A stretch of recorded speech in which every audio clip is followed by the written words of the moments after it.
പോവുകയുണ്ടായി. അവിടെ ഓച്ചിറ എന്ന് പറയുന്ന പ്രദേശത്ത് ഒരു മനുഷ്യൻ കഴിഞ്ഞ കുറെ കാലങ്ങളായിട്ട് ഇങ്ങനെ ചുറ്റി നടക്കാറ് പതിവുണ്ട്. ഓരോ കടകളുടെ മുന്നിലേക്കും ചെന്നിട്ട് വെള്ളം കോരി കൊടുക്കും, 2 രൂപ വാങ്ങിക്കും. എന്നിട്ട് വൈകുന്നേരമാകുമ്പോൾ ഓച്ചിറ ക്ഷേത്രത്തിന്റെ വരാന്തയിൽ പോയിട്ട് ഈ മനുഷ്യൻ വിശ്രമിച്ചു കൊണ്ടിരിക്കും. ഓച്ചിറയിലെ ക്ഷേത്രത്തിന്റെ വരാന്തയിൽ അതിന്റെ ഫ്രണ്ടിൽ ഇദ്ദേഹത്തെ കാണുമായിരുന്നു. ഈ മനുഷ്യന്റെ വലത് കൈയിന്റെ മുട്ടിന് താഴെ ഇവിടുത്തെ ഹൈന്ദവ സഹോദരങ്ങൾ ആരാധിക്കുന്ന ചില ദേവിമാരുടെ പടം പച്ചകുത്തിയിരുന്നു. ഞാൻ നേരിൽ ദർശിച്ചിട്ടുണ്ട്. ഈ മനുഷ്യന് രോഗം ബാധിച്ചു, രോഗമുണ്ടായി. ക്ഷേത്രത്തോട് ചേർന്ന് താമസിക്കുന്ന ഒരു മുസ്ലിം സ്ത്രീ ഇദ്ദേഹത്തെ വിളിച്ചു അവരുടെ വീട്ടിലേക്ക് കൊണ്ടുപോയി. എന്നിട്ട് ചില പ്രചരണങ്ങൾ നടത്തി.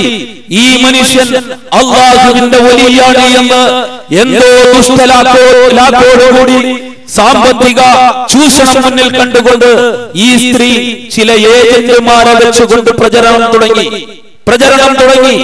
ചുരുക്കി പറയുന്നു, ശേഷം ഈ മനുഷ്യൻ ഒരു ഒക്ടോബർ മാസം 1997 ഒക്ടോബർ 14-ാം തീയതി 7 മണിക്ക് വൈകിട്ട് 7 മണിക്ക് ഈ മനുഷ്യൻ മരണപ്പെടുകയാണ്.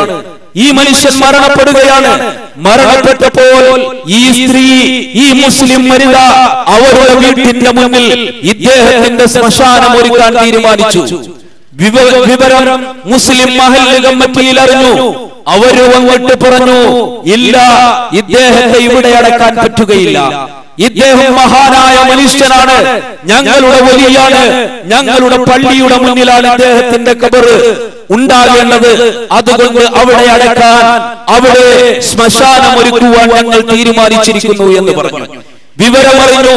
ഓച്ചിറയിലെ ക്ഷേത്ര കമ്മിറ്റി ഭാരവാഹികൾ വന്നിട്ട് പറഞ്ഞു, ഇല്ല കൂട്ടരെ, നിങ്ങൾ പറയുന്ന മനുഷ്യനല്ല ഇദ്ദേഹം ഞങ്ങളുടെ കുപ്പസ്വാമിയാണ്. കുറെ കാലങ്ങളായിട്ട് ഞങ്ങളുടെ ക്ഷേത്രത്തിൽ ഈ ഓച്ചിറയുടെ അനുഗ്രഹമായിക്കൊണ്ട് ക്ഷേത്രത്തിൽ ഞങ്ങൾക്ക് നേതൃത്വം നൽകിക്കൊണ്ടിരിക്കുന്ന കുപ്പസ്വാമിയാണ്. ഇദ്ദേഹം കുപ്പകൾ വാരിക്കൊണ്ടാണ് നടക്കാറുള്ളത്. അതുകൊണ്ട് അവർ പേരിട്ടു, കുപ്പസ്വാമി എന്ന് പേരിട്ടു. ഈ മനുഷ്യന്റെ പോസ്റ്ററുകൾ ക്ഷേത്ര കമ്മിറ്റി അടിച്ചിറക്കി. നഗ്നമായിട്ട് ഈ മനുഷ്യൻ ഇരിക്കുന്ന ഫോട്ടോ ക്ഷേത്ര കമ്മിറ്റി പുറത്തിറക്കി. എന്നിട്ട് ഈ ഘട്ടത്തില് അവിടെ ഒരു വർഗീയ ലഹളയുണ്ടാകുന്ന അവസ്ഥയുണ്ടാവുകയാണ്.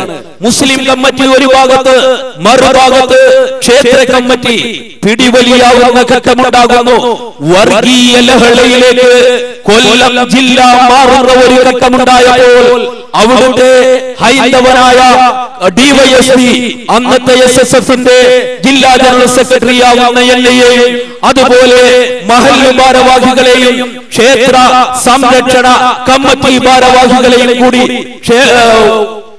പോലീസ് സ്റ്റേഷനിലേക്ക് വിളിച്ചിട്ട് അവിടെ വെച്ചൊരു ചർച്ച നടത്തി. അദ്ദേഹം ഹൈന്ദവ സുഹൃത്തുക്കളോട് ചോദിച്ചു, ഒരു ഹിന്ദുവായ മനുഷ്യനായിക്കോട്ടെ, അദ്ദേഹം ചത്തുപോയല്ലോ, അദ്ദേഹം മരിച്ചുപോയല്ലോ, ഇനി ഈ ശവത്തിന്റെ പിന്നാലെ നിങ്ങൾ പോകുന്നത് എന്തിനാണ്? ആരെങ്കിലും കുഴിച്ചിടട്ടെ എന്ന് ഹൈന്ദവനായ ഡിവൈഎസ്പി എന്റെ സാന്നിധ്യത്തിൽ ചോദിച്ചു. ഞാൻ മുസ്ലിം മഹല്ല് ഭാരവാഹികളെ തിരുത്തുവാൻ വേണ്ടി ശ്രമിച്ചു. പക്ഷെ അവർ വിട്ടുകൊടുക്കാൻ തയ്യാറായില്ല. അങ്ങനെ ക്ഷേത്ര കമ്മിറ്റി പിന്തിരിഞ്ഞു. പോലീസ് ഉദ്യോഗസ്ഥന്റെ വാക്ക് കേട്ടിട്ട് അവർ പിന്തിരിഞ്ഞു. ഈ മനുഷ്യനെ ആദരവോടുകൂടി കൊണ്ടുവന്നിട്ട് ആയിരക്കണക്കിന് വരുന്ന സുന്നി പ്രവർത്തകരുടെ സാന്നിധ്യത്തിൽ ആ മനുഷ്യന്റെ മയ്യിത്ത് നമസ്കാരം ഓച്ചിറ പള്ളിയുടെ അകത്തളത്തിൽ വെച്ച് നടന്നു. എന്നിട്ട് ആ പള്ളിയുടെ മുന്നിൽ ഇദ്ദേഹത്തിന്റെ ഖബർ സ്ഥാപിച്ച ഘട്ടത്തില് ഞാൻ അവിടെ നിന്നുകൊണ്ട് SSFന്റെയും SYSന്റെയും എല്ലാ നേതാക്കളോടും എനിക്ക് ബോധ്യപ്പെട്ട എന്റെ നാട്ടിൽ നടന്ന ഈ ഭീകരമായ ദൃശ്യത്തെ കുറിച്ച് അവരെ ഞാൻ ധൈര്യപ്പെടുത്തി. പക്ഷേ എനിക്ക് ശേഷമുണ്ടായ ഞെട്ടിക്കുന്ന ഒരു വാർത്തയാണ് കേൾക്കാൻ കഴിഞ്ഞത്. അവിടെ ഒരു മഖ്ബറയുണ്ടായിട്ട് നല്ല ഒരു ബിൽഡിംഗ് കെട്ടിപ്പടുത്തിട്ട് മഖ്ബറയുടെ ഉദ്ഘാടന കർമ്മം നിശ്ചയിച്ചു. ആരാണ് ഉദ്ഘാടനം ചെയ്യാൻ വന്നതെന്നറിയുമോ? സാക്ഷാൽ എന്റെ ഉസ്താദ് കൂടിയായ കാന്തപുരം എ.പി. അബൂബക്കർ മുസ്ലിയാർ ശൈഖുന കാന്തപുരമായിരുന്നു ആ മഖ്ബറ ഉദ്ഘാടനം ചെയ്യാൻ വന്നത്. അദ്ദേഹം വരുന്നു എന്നറിഞ്ഞപ്പോൾ അതിന്റെ മുന്നേയുള്ള ദിവസങ്ങളിലെല്ലാം ഞാൻ മർകസ് സഖാഫത്ത് സുന്നിയയിൽ ഫോൺ ചെയ്തു. അദ്ദേഹത്തോട് പറഞ്ഞു, ഉസ്താദേ വരരുത്, കാരണം ഇദ്ദേഹം ഹൈന്ദവരായ മനുഷ്യരാണ്. മരണപ്പെട്ടതിന്റെ പിറ്റേ ദിവസം കേരളത്തിലെ എല്ലാ പത്രങ്ങളിലും ഇദ്ദേഹത്തിന്റെ നഗ്നമായിട്ടിരിക്കുന്ന ഫോട്ടോ അടിച്ചിട്ട് പുറത്തേക്ക് വന്നു. പത്രക്കാർക്കൊരു വാർത്തയായി. കാരണം ഒരു ഭ്രാന്തനായ ഹൈന്ദവനായ ഒരു മനുഷ്യന്റെ ഭൗതിക ശരീരം ഒരു മുസ്ലിം പള്ളിയുടെ മുന്നിൽ ആദരവോടുകൂടി മറമാടുന്ന ഭീകരരംഗം കിട്ടിയപ്പോൾ പത്രക്കാർക്ക് വാർത്തയായി. പത്രങ്ങൾ പുറത്തുവിട്ടു. തമിഴ്നാട്ടിലും ഫോട്ടോ എത്തി. 2 ദിവസം കഴിഞ്ഞപ്പോൾ തമിഴ്നാട്ടിൽ നിന്ന് കൊല്ലം ജില്ലയിലേക്ക് ഒരു പോലീസ് വാനില് 8 സഹോദരങ്ങൾ വന്നു. 8 തമിഴ്നാട്ടിലെ സുഹൃത്തുക്കൾ വന്നു. അവര് വന്നിട്ട് പറഞ്ഞു, കഴിഞ്ഞ 15 വർഷമായിട്ട് ഞങ്ങളുടെ പിതാവിനെ കാണാനില്ലായിരുന്നു. അദ്ദേഹത്തെ തിരയുകയായിരുന്നു ഞങ്ങൾ. അദ്ദേഹത്തിന് തലയ്ക്ക് ഭ്രാന്ത് ബാധിച്ചു, മാനസിക രോഗിയായിരുന്നു.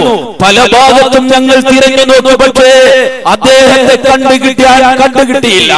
ഇന്നലത്തെ പത്രത്തിൽ വന്നിരിക്കുന്നു, ഞങ്ങളുടെ പ്രിയപ്പെട്ട അച്ഛൻ ദാമോദരൻ അയ്യപ്പന്റെ ഫോട്ടോ ഇന്നലത്തെ പത്രത്തിൽ വന്നിരിക്കുന്നു എന്ന് പറഞ്ഞുകൊണ്ട് ആ സഹോദരങ്ങൾ ഓച്ചിറയിലേക്ക്, കൊല്ലം ജില്ലയിലേക്ക്, തമിഴ്നാട്ടിലെ തിരുനെൽവേലിയിൽ നിന്നും വരികയുണ്ടായി. അവിടെ വന്നപ്പോൾ മുസ്ലിം മഹല്ല് കമ്മിറ്റിയുടെ ഭാരവാഹികൾ പറഞ്ഞു, കൂട്ടരെ, 15 വർഷങ്ങൾക്ക് മുമ്പ് ഇദ്ദേഹം നിങ്ങളുടെ പിതാവാണ് എങ്കിൽ ഇന്ന് ഞങ്ങളുടെ മഹാനായ വലിയ ഓച്ചിറയുപ്പയാണ്. അതുകൊണ്ട് വേണമെങ്കിൽ സിയാറത്ത് ചെയ്തിട്ട് പോകാം, പിതാവിനെ കുറിച്ച് മിണ്ടരുത് എന്ന് പറഞ്ഞു. അവർ നിറയെ കണ്ണുകളോടുകൂടി പോകുന്ന ആ ദയനീയ രംഗത്തിന് ഞാൻ സാക്ഷിയായി.